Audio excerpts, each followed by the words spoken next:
আলহামদুলিল্লাহ রাব্বিল আলামিন ওয়াসসালাতু ওয়াসসালামু আলা আশরাফিল আমবিয়া ওয়াল মুরসালিন নবিয়িনা মুহাম্মদ ওয়া আলিহি ওয়া আসহাবিহি আজমাইন আম্মা বাদ। সমস্ত প্রশংসা মহান মালিক রব্বুল আলামিনের জন্য। দরুদ এবং সালাম নাজিল হোক তারই প্রেরিত রাসূল মুহাম্মদ মুস্তাফা সাল্লাল্লাহু আলাইহি ওয়াসাল্লাম, তার প্রতি এবং তার আলো আসহাব সকলের প্রতি। সম্মানিত ভাই বন্ধুগণ, আজ আমরা আলোচনা করব ইনশাআল্লাহ বরকতের চাবিসমূহ বিষয়ে। বরকত শব্দের অর্থ হলো কল্যাণ বেশি হওয়া, যে কোনো কিছুতে আল্লাহর পক্ষ থেকে কল্যাণ যুক্ত হওয়া, এটা হলো বরকত। দুনিয়ার যে কোনো বস্তুতে যখন আল্লাহ সুবহানাহু ওয়া তাআলার পক্ষ থেকে কল্যাণ যুক্ত হয়, বিষয়টা যখন কল্যাণকর হয়ে যায়, উপকারী হয়ে যায়, তখন সেটা পরিমাণে অনেক অল্প হলেও আমাদের জন্য সেটা অনেক বেশি উপকার বয়ে আনে। অনেকে অনেক দীর্ঘ হায়াত পাইছেন, কিন্তু দীর্ঘ হায়াতে তেমন কিছু করার সুযোগ পান নাই, তার মানে জীবনে বরকত হয় নাই। অনেকে প্রচুর পরিমাণ সম্পদ কামাই করেছেন, কিন্তু সেই সম্পদ থেকে কোনো হিসাব খুঁজে পাচ্ছেন না যে কোথায় কি করলেন, বরকত নাই। অনেকে দেখা যাচ্ছে যে অনেক কাজ করেছেন, কিন্তু ফলাফল দেখা যাচ্ছে খুব বেশি একটা দৃশ্যমান না, তার মানে বরকত নাই। এর বিপরীতে দেখা যায় একজন অল্প কামাই করছে, মাশাআল্লাহ, এর ভিতরে সে অনেক কিছু করে ফেলেছে। কারণ হলো তার এই কামাইতে কি ছিল? বরকত ছিল। এই কামাইতে আল্লাহ সুবহানাহু ওয়া তাআলার পক্ষ থেকে কল্যাণ ছিল। অতএব আমাদের জীবনে, আমাদের আমলে, আমাদের রুজিতে, আমাদের ইনকামে, আমাদের সন্তান সন্ততিতে, আমাদের সব কিছুতে আল্লাহ সুবহানাহু ওয়া তাআলার পক্ষ থেকে বরকত আসবে। বেশ কিছু আমল আছে, সে আমলগুলো করলে এগুলোকে আমরা এক কথায় বলতে পারি বরকতের 10টি চাবি। এই চাবিগুলো যদি আমরা ব্যবহার করি, তাহলে ইনশাআল্লাহ বিদিনিল্লাহ আমাদের জীবন বরকতময় হয়ে যাবে। তার ভিতরে 1 নম্বরের চাবি হলো বরকতের ঈমান এবং তাকওয়া। প্রিয় ভাইয়েরা, যখন ঈমান এবং তাকওয়া কারোর মধ্যে থাকে, তখন আল্লাহ সুবহানাহু ওয়া তাআলার পক্ষ থেকে বরকতের বারিধারা তার প্রতি বর্ষণ হতে থাকে। আল্লাহ সুবহানাহু ওয়া তাআলা কোরআন কারীমে বলেছেন, ওয়ালাউ আন্না আহলাল কুরা আমানু ওয়াত্তাকাউ লাফাতাহনা আলাইহিম বারাকাতিম মিনাস সামাই ওয়াল আরদ। যদি কোনো জনপদের লোকেরা ঈমান আনে এবং তাকওয়া অবলম্বন করে, তাহলে আমি আসমান থেকে এবং জমিন থেকে, উপর থেকে নিচ থেকে, উভয় দিক থেকে বরকতের সমস্ত দুয়ার খুলে দেব। সম্মানিত ভাইরা, এই জন্যই দেখা যায় সারা পৃথিবীতে অন্য ধর্মের মানুষেরা, অমুসলিমেরা কোনো দিক থেকে অনেক বেশি সুখে শান্তিতে আছে বলে আমাদের কাছে মনে হয়, কিন্তু আসলে সুখে শান্তিতে খুব একটা নাই। বিভিন্ন জরিপ বলছে সুসাইড বা আত্মহত্যার পরিমাণ তাদের মধ্যে বেশি।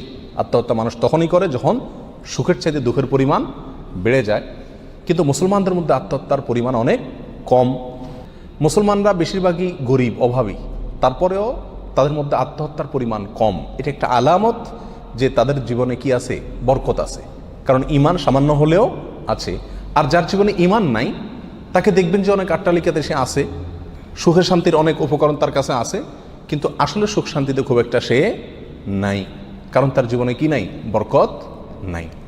এই জন্য কেউ যদি ঈমান আনে আর তাকওয়া অবলম্বন করে, এই দুটি জিনিস যদি কারোর ভিতরে থাকে, তাহলে আল্লাহ সুবহানাহু ওয়া তাআলার ওয়াদা হলো আসমান এবং জমিন থেকে বরকতের সমস্ত দুয়ারগুলো তার জন্য কি করে দেওয়া হবে? খুলে দেওয়া হবে। এই জন্য ভাই, ঈমানকে খালেস করতে হবে শিরক থেকে, কুফরি থেকে, নেফাকি থেকে। শিরক, কুফর, নেফাক, এগুলো থেকে ঈমানকে পরিচ্ছন্ন করতে হবে আর তাকওয়া অবলম্বন করতে হবে। তাকওয়া কি? তাকওয়া হলো আল্লাহর ভয়ে যে কোনো হারাম কাজ থেকে বেঁচে থাকা। আল্লাহর ভয়ে যদি আমি হারাম কাজ থেকে বেঁচে থাকার মানসিকতা আমার ভিতরে থাকে, যার ভিতরে যত বেশি থাকবে, আল্লাহ সুবহানাহু ওয়া তাআলা তার জীবনকে তত বেশি বরকতময় করে দিবেন। বরকতের 2 নম্বর চাবি হলো যে কোনো কাজের শুরুতে বিসমিল্লাহ বলা। যে কোনো কাজের শুরুতে কি করা? বিসমিল্লাহ বলা। নবী আলাইহিস সালাম বলেছেন, তোমাদের মধ্যে কেউ যখন খানা শুরু করে এবং সে যদি বিসমিল্লাহ বলে, তো শয়তান তার সাথে ওই খাবারে যোগ দিতে পারে না, ভাগ বসাতে পারে না। যেটুকু আছে সেটুকু তার জন্য কল্যাণ বয়ে আনে, কল্যাণ করা হয় খাবার।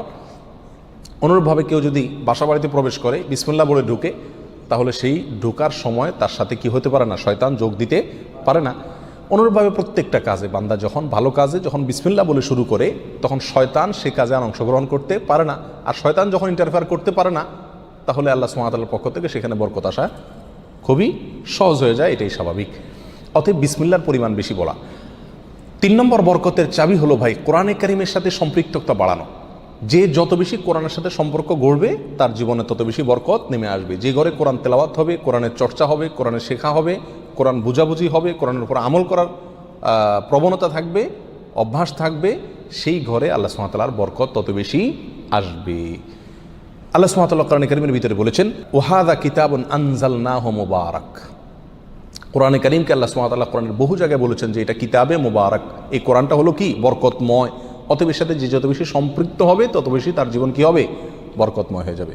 নবী আলাইহিস সালাম বলেছেন সহিহ মুসলিমের হাদিসে, ইন্নাল্লাহা ইয়ারফাউ বিহাযাল কিতাবি আকওয়ামা ওয়া ইয়াদাউ বিহি আখারিন, আল্লাহ তাআলা এই কিতাব দিয়ে বহু মানুষকে উপরে উঠাবেন, আবার বহু মানুষকে নিচে নামাবেন।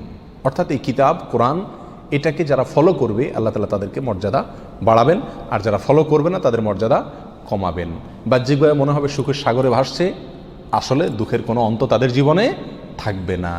তাহলে বরকতের 3 নম্বর চাবি হলো কি, কোরআনের সাথে সম্পর্ক বেশি বেশি করা, কোরআন তেলাওয়াত করা, কোরআন বুঝা, কোরআন অনুযায়ী আমল করার চেষ্টা করা। যত বেশি যে করবে আল্লাহ তাআলা তার জীবনের প্রতিটা পদে পদে তত বেশি কি দিবেন, বরকত দান করবেন।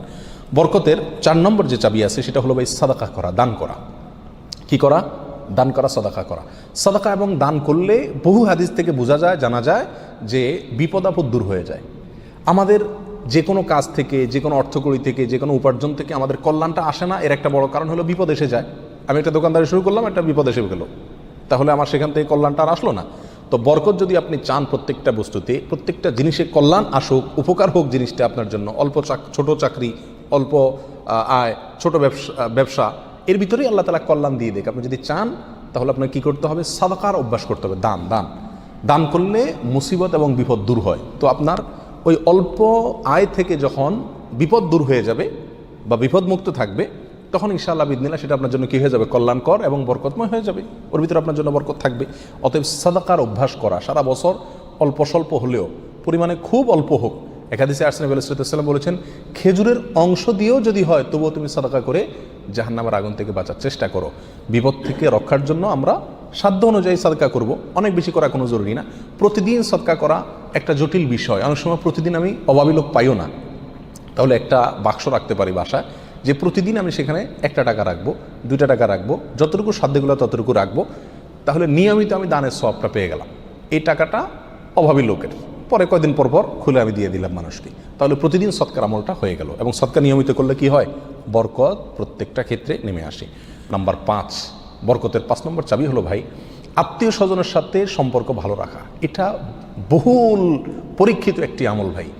আত্মীয় স্বজনের সাথে যে যত বেশি সম্পর্ক ভালো রাখে, মা বাপ, ভাই বোন, ফুফু, চাচা, কাছের লোকজন, রক্ত সম্পর্কীয় লোক যারা, বিশেষ করে তাদের সাথে যে যত বেশি সম্পর্ক ভালো রাখে এবং তাদের সাথে সম্পর্ককে নষ্ট করে না, তারা যদি দুর্ব্যবহার করে তো নিজের পক্ষ থেকে ভালো ব্যবহার করার চেষ্টা করে, তো এই লোকের জীবনে আল্লাহ তাআলা বরকত দান করেন। এটা পরীক্ষিত বিষয়। অতএব এই চাবিটি বরকতের, এটা খুবই গুরুত্বপূর্ণ। 5 নম্বর, অর্থাৎ আত্মীয় স্বজনের সাথে, রক্ত সম্পর্কীয় লোকদের সাথে কী করতে হবে, সম্পর্ক সবসময় বিল্ড আপ করার চেষ্টা করতে হবে, তাদের খোঁজখবর নিতে হবে, সাধ্য অনুযায়ী তাদের পাশে দাঁড়াতে হবে। যদি পাশে দাঁড়াতে নাও পারেন, অন্তত সম্পর্কটাকে কী করতে হবে, ভালো রাখার চেষ্টা করে যেতে হবে। নাম্বার 6, বরকতের 6 নম্বর চাবি হলো ভাই, সকালবেলায় ভোরে ভোরে কাজে যাওয়া। নবী আলাইহিস সালাম দোয়া করেছেন, আল্লাহুম্মা বারিক লি উম্মতি ফি বুকুরিহা, আল্লাহ আমার উম্মতকে সকালবেলা আপনি বরকত দান করবেন। অন্য এক রওয়ায়াতে আসছে বুরিক লি উম্মতি ফি বুকুরিহা, তিনি বলেছেন আমার উম্মতের জন্য সকালবেলার সময়টাতে বরকত দেওয়া হয়েছে। অতএব সকালের সময়টাতে আপনি ঘুমায় থাকেন, তাহলে বরকত কোত্থেকে আসবে? এই টাইমটাতে কাজ করতে হবে। এবং কিছু কিছু কাজ আছে, কিছু কিছু পেশা আছে যে সকালবেলা করার মতন, আপনি মার্কেটে দোকান আছে, সকালে ভোরে খোলার সিস্টেম নাই, তাহলে সেটা তো আপনি খুলবেন না। কিন্তু অন্তত তার প্রস্তুতি, প্রাক প্রস্তুতিগুলো সকাল থেকে হয়ে যাওয়া উচিত। এবং সকালের টাইমটা আসলে ঘুমের কোনো উপযুক্ত টাইম না। আপনি রাতে ভালো করে ঘুমান, বেশি করে ঘুমান, সকালে ঘুমাবেন না, দুপুরে ঘুমান, কিন্তু সকালে ঘুম এটা কোনো প্রশংসনীয় ঘুম নয়, স্বাস্থ্যের জন্য ভালো নয়, ইসলামী দৃষ্টি থেকেও খুব বেশি প্রশংসনীয় নয়। এই জন্য সকালবেলা যদি কাজে বের হওয়া যায় তাহলে ইনশাআল্লাহ জীবনে কি আসবে, বরকত আসবে। যে কাজই করেন আপনি সকালবেলা, সেই কাজে আল্লাহ তাআলা কি দিবেন, বরকত দান করবেন। নাম্বার 7, বরকতের 7 নম্বর চাবি হলো ভাই, নিজে 5 ওয়াক্ত সালাত আদায় করতে হবে এবং পরিবারের লোকদেরকে সালাতের নির্দেশ করতে হবে। বহু লোক নিজে নামাজ পড়ে, কিন্তু বাচ্চা কাচ্চা, ফ্যামিলির লোকজন তারা নামাজ পড়ছে কিনা সে বিষয়ে কী করে না, খবর রাখে না। আল্লাহ সুবহানাহু ওয়া তাআলা কোরআন কারীমে বলেছেন, ওয়া উমুর আহলাকা বিস-সালাত, তুমি তোমার পরিবারকে নামাজের নির্দেশ করো, নিজে তো পড়তেই হবে, পরিবারকেও নির্দেশ করো, ওয়াসতাবির আলাইহা, এবং এটার উপর অটল থাকো, ধরে রাখো এটাকে। তাহলে কি হবে, লা নাসআলুকা রিজকা, আমি তোমাদের কাছ থেকে, আল্লাহ বলছেন আমি তোমাদের কাছ থেকে রিজিক চাই না, নাহনু নারযুকুকা ওয়াল আকিবাতু লিত-তাকওয়া, বরং এই কাজ করলে, আমল করলে আমি তোমাদেরকে রিজিক দিব, বরকত চলে আসবে ইনশাআল্লাহ। নামাজ নিজে পড়তে হবে এবং পরিবারকে নামাজের নির্দেশ করতে হবে। নাম্বার 8, বরকতের 8 নম্বর চাবি হলো ভাই, তাওয়াক্কুল করা আল্লাহর উপরে, আল্লাহর উপরে ভরসা করা। মুমিন যত বেশি আল্লাহর উপরে ভরসা করবে, আল্লাহ তাআলা তত বেশি তাকে সাহায্য করবেন। আর আল্লাহর প্রতি ভরসা যত কমে যাবে, আস্থা যত কমে যাবে, নির্ভরতা যত কমে যাবে, দুনিয়ার কোনো বস্তুর প্রতি যখন আস্থা বেশি হয়ে যাবে, আল্লাহ তাআলা তাকে ওই বস্তুর হাতেই বেইজ্জত করে ছাড়েন। এটাই আল্লাহ সুবহানাহু ওয়া তাআলার সুন্নাহ। যার কারণে আল্লাহর প্রতি যে যত বেশি তাওয়াক্কুল করে, আল্লাহ তাআলা তাকে তত বেশি উদ্ধার করেন এবং সাহায্য করেন। বরকতের জন্য এটা একটা অন্যতম উপায়। যে যত বেশি আল্লাহর উপরে ভরসা করবে, বিশেষ করে রিজিকের ব্যাপারে, তত বেশি আল্লাহ সুবহানাহু ওয়া তাআলার পক্ষ থেকে কী আসবে? বরকত আসবে। একটু কোনো কারণে আমাদের ইনকামের উপরে চাপ আসলে, প্রেশার আসলে আমরা অস্থির হয়ে যায়, হাউতাশ হয়ে যায়, নিরাশ হয়ে যায়। অনেকে তো আজেবাজে মন্তব্য করা শুরু করি, আল্লাহর উপর তাওয়াক্কুল থাকে না। তো আসবে কোত্থেকে রিজিক? রিজিক আসবে তখন যদি আল্লাহর উপরে ভরসাটা পূর্ণ মাত্রায় থাকে। নবী আলাইহিস সালাতু ওয়াস সালাম বলেছেন, লাউ তাওয়াক্কালতুম আলাল্লাহি হাক্কা তাওয়াক্কুলিহি, আল্লাহর প্রতি যেরকম ভরসা রাখা দরকার, যেরকম আস্থা রাখা দরকার, তোমরা যদি সেই মাপের আস্থা রাখতে পারো, নির্ভরতা আল্লাহর উপরে তোমরা রাখতে পারো, তাহলে কি হবে? লা রাযাকাকুম কামা ইয়ারযুকুত তাইর, আল্লাহ তাআলা পাখিকে যেভাবে রিজিক দেন তোমাদেরকে সেভাবে রিজিক দিবেন। সারপ্রাইজ রিজিক, কল্পনাও করতে পারবো না কোথায় আল্লাহ রিজিকের ব্যবস্থা করে রাখছেন। এরকম বরকত জীবনে নেমে আসবে যদি কি করা হয়? আল্লাহর উপরে পরিপূর্ণ তাকওয়া, এই তাওয়াক্কুল অবলম্বন করা হয়।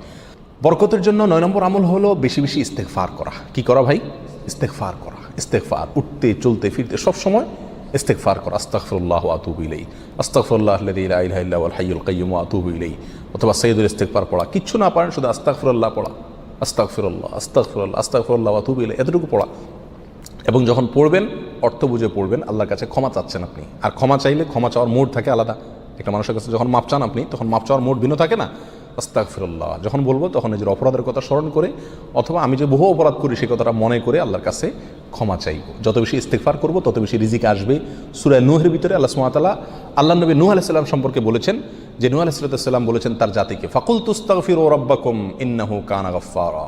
তিনি বলেন, আমি আমার জাতিকে বলেছিলাম তোমরা তোমাদের রবের ইস্তেগফার করো, তোমাদের রব ক্ষমাশীল। তাহলে কি হবে? ইস্তেগফার করলে 1 নম্বর হলো তিনি ক্ষমা করবেন, তারপরে ওয়ায়ুমদিদুকুম বিআমওয়ালিন ওয়া বানিন ওয়া ইয়াজআল লাকুম জান্নাতিন ওয়া ইয়াজআল লাকুম আনহারা। সম্পদ এবং সন্তান, পরিবার, এই দুইটা দিয়ে তোমাদেরকে শক্তিশালী করবেন, রিচ করে দিবেন, সমৃদ্ধ করে দিবেন। ওয়া ইয়াজআল লাকুম জান্নাতিন ওয়া ইয়াজআল লাকুম আনহারা, তোমাদের জন্য বাগবাগিচা দিবেন এবং নহর প্রসবন দান করবেন, অর্থাৎ রুজি রুটির বরকত দান করবেন। সম্মানিত ভাই বন্ধুগণ, তাহলে ইস্তেগফার করলে রুটি রুজির বরকত হয়, সম্পদে আপনার বরকত হয়, সন্তানে বরকত হয়, পরিবারে বরকত হয়। অতএব ইস্তেগফার বেশি বেশি করতে থাকতে হবে। নবী আলাইহিস সালাম বলেছেন, মাল্লাজিমাল ইস্তেগফার, যে ব্যক্তি ইস্তেগফারকে ধরে রাখবে, সবসময় নিয়মিত ইস্তেগফার করবে, জাআলাল্লাহু মিন কুল্লি যিকিন মাখরাজা, সকল কঠিন মুহূর্ত থেকে বের হওয়ার জন্য আল্লাহ তাআলা তাকে পথ দেখাই দিবেন।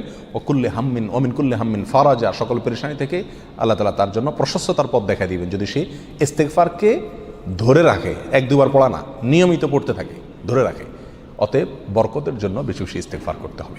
10 নম্বর বরকতের চাবি হলো ভাই, পরিপূর্ণ সালামের ব্যাপক পরিমাণে প্রচলন ঘটাতে হবে, দিতে হবে।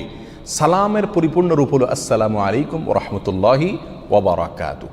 এখানে আমরা সবাই জানি দোয়া করা হয়, আপনার প্রতি শান্তি বর্ষিত হোক, আল্লাহর রহমত বর্ষিত হোক এবং আল্লাহর বরকত নাজিল হোক আপনার প্রতি। তাহলে আপনি যখন কারোর প্রতি সালাম দিচ্ছেন, পূর্ণাঙ্গ সালাম, আসসালামু আলাইকুম ওয়া রাহমাতুল্লাহি ওয়া বারাকাতুহু, তার মানে আপনি কেমন যেন তার জন্য বরকতের দোয়া করছেন, শান্তির দোয়া করছেন। আর হাদিসে আসছে, কোনো মুসলিমের জন্য যদি আপনি বরকতের দোয়া করেন বা যে কোনো দোয়া করেন, তো ফেরেশতা আপনার জন্য দোয়া করে আল্লাহ এই বান্দাকেও আপনি দান করেন। তাছাড়া যাকে সালাম দিবেন তিনিও জবাব দিবেন। আপনি যেহেতু অবারাকাতু পর্যন্ত পড়বেন, তার জন্য উচিত হবে অবারাকাতু পর্যন্ত দেওয়া। সালাম যতটুকু দেওয়া হয় পরিপূর্ণ কমপক্ষে অতটুকু দিতে হয়। অতএব যত বেশি সালাম দেওয়া হবে তত বেশি ফেরেশতা আমার জন্য বরকতের দোয়া করবে, আর যাকে সালাম দিচ্ছি তিনিও করবেন। তাহলে সালামের প্রচলন ব্যাপক পরিমাণে যদি করতে পারি, তাহলে আমাদের জীবনে কি আসবে ভাই? বরকত নেমে আসবে। আর আগেই বলেছি, বরকতের অল্প বেবরকতের বহুর চাইতে উত্তম এবং শ্রেষ্ঠ। আল্লাহ তাআলা আমাদেরকে বরকতের সম্পদ দান করুক। অধিক সম্পদ নয়, বরকতের সম্পদ। আল্লাহ তাআলা আমাদের বরকতের সন্তান দান করুক। অধিক সন্তান নয়, বরকতের সন্তান। কল্যাণ যে সন্তানে আছে সেখানে অনেক বেশি হলো, কিন্তু কল্যাণ তার ভিতরে নাই, উপকারটা নাই, তাহলে এই বেশির কোনো লাভ হলো না। আল্লাহ তাআলা আমাদের গোটা জীবনকে, আমাদের উপার্জনকে, আমাদের সম্পদকে, আমাদের নেকামলকে, আমাদের সন্তান সন্ততিকে, আমাদের পরিবারকে, পরিজনকে, আমাদের চিন্তা চেতনাকে, আমাদের সব কিছুকে আল্লাহ সুবহানাহু ওয়া তাআলা বরকতময় করে দিন। সব কিছুতে আল্লাহ তাআলা কল্যাণ এবং উপকারিতা প্রচুর পরিমাণে বৃদ্ধি করে দিন। জাযাকুমুল্লাহ ওয়া আখিরু দাওয়ানা আলহামদুলিল্লাহি রাব্বিল আলামিন।